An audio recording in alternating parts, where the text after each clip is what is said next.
Mon frère, ma soeur, tu vas souffrir pour rien et tu vas passer à côté de ta destinée. Je voudrais alors d'entrée de jeu dire quelque chose. Dieu fait toutes choses bonnes et bien en son temps. Il y a un temps qui est prévu pour chaque chose dans la vie des humains. Je voulais nous dire et que nous comprenions, Dieu est le plus grand planificateur. Dieu a tout planifié. Il n'y a pas de hasard avec Dieu.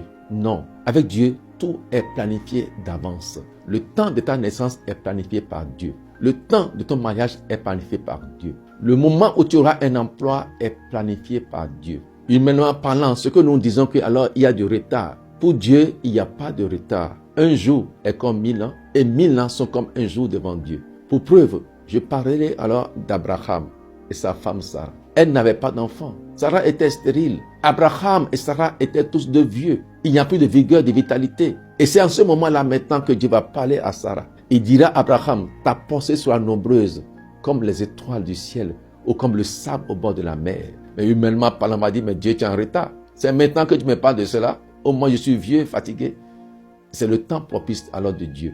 Alors je vais dire à quelqu'un, si vraiment à l'âge alors de 49 ans, 100 ans, Abraham a pu avoir un enfant, que Sarah vieille alors a pu avoir un enfant, toi aussi tu peux avoir un enfant, autant voulu par Dieu. Je donnerai 2 exemples des femmes dans mon église, Lorenda, qui à l'âge alors de 60 ans a eu la grâce d'avoir l'unique enfant de sa vie, une fille. Il dit, elle est dans mon église. Deuxièmement, il y a eu Valérie qui a eu son premier enfant, un garçon à l'âge de 58 ans. Et c'est le jour qu'elle a fait action de grâce en présentant alors son enfant à Dieu que Lorenda était dans la salle. Elle a entendu maintenant le témoignage alors de Valérie et dit non, si Dieu, tu peux faire cela à Valérie à l'âge de 58 ans, tu peux le faire également pour moi. Elle est allée au marché, allait maintenant alors acheter alors vraiment les histoires des enfants, le trousseau. Et c'est après ça que Dieu l'a visité. Elle a eu son enfant à 60 ans. Mon frère, ma soeur, oui, le temps de ta destinée. Il ne faut jamais désespérer. Il ne faut jamais dire avec Dieu que c'est déjà trop tard. Non, Dieu fait toutes choses bonnes et bien en son temps à lui et non à notre temps. Je vais parler alors de toi, femme qui est célibataire aujourd'hui. Il y a beaucoup de femmes chrétiennes qui disent, il y a tellement de femmes dans l'église que d'hommes. Et elles se disent, où est-ce que je vais trouver maintenant alors un homme pour pouvoir alors me marier? Et beaucoup font l'erreur.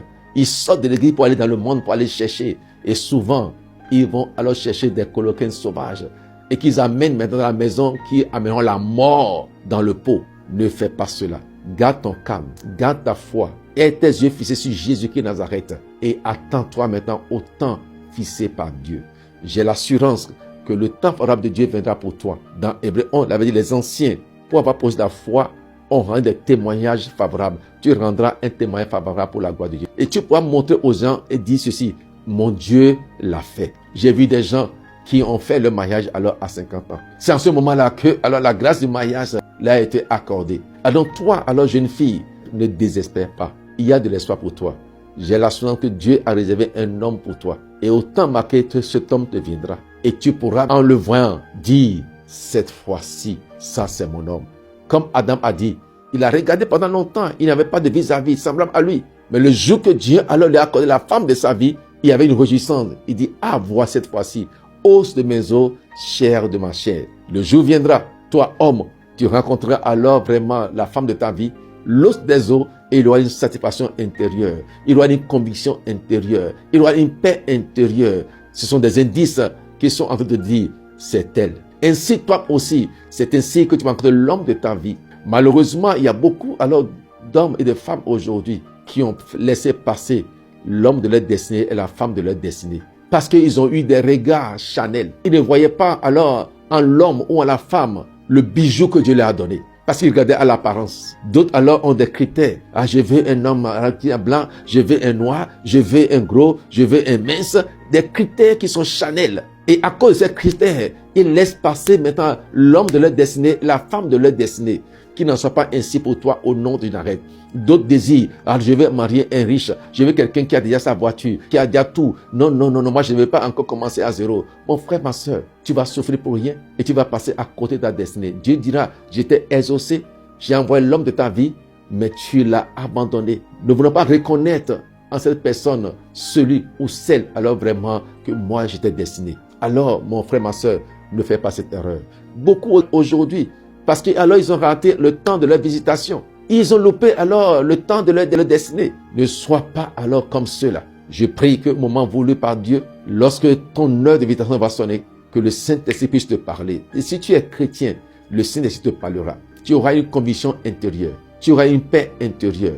Il y aura une voix intérieure qui te parlera. Si tu n'arrives pas à entendre la voix alors audible de Dieu, mais il y a la voix intérieure. Il y a aussi les circonstances alors qui sont autour de toi. Et si alors tu as encore le doute, va voir les aînés spirituels. Expose la situation. Dieu peut te parler à travers maintenant alors des aînés spirituels. Tu es le premier prophète de ta vie. Et si tu n'arrives pas à entendre maintenant la prophétie que Dieu te donne, va alors aux prophètes de ta vie qui pourront aussi t'orienter. Mais je voudrais d'abord que tu sois le premier prophète de ta destinée. Que Dieu te parle d'abord et que tu ailles à l'extérieur pour avoir des confirmations vers les prophètes extérieurs. Je sais que ton temps de destinée n'est pas encore passé. Tu peux encore avoir maintenant alors, oui, le rattrapage. Dieu est capable de te donner encore un bonus. Dieu est capable de rendre possible ce qui semble être impossible. Tu ne mourras pas maintenant alors dans le chômage. Tu ne mourras pas maintenant célibataire. Tu ne mourras pas maintenant alors dans la stérilité. Toutes ces choses disparaîtront car Dieu a un plan merveilleux pour toi. Je veux te dire seulement, il a dit, il n'y aura alors dans ta maison ni homme ni femme stérile.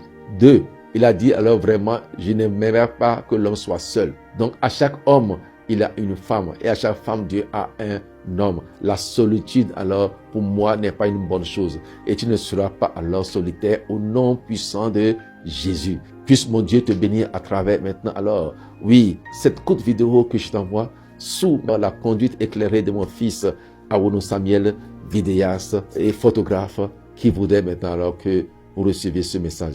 Que mon Dieu vous bénisse. Amen.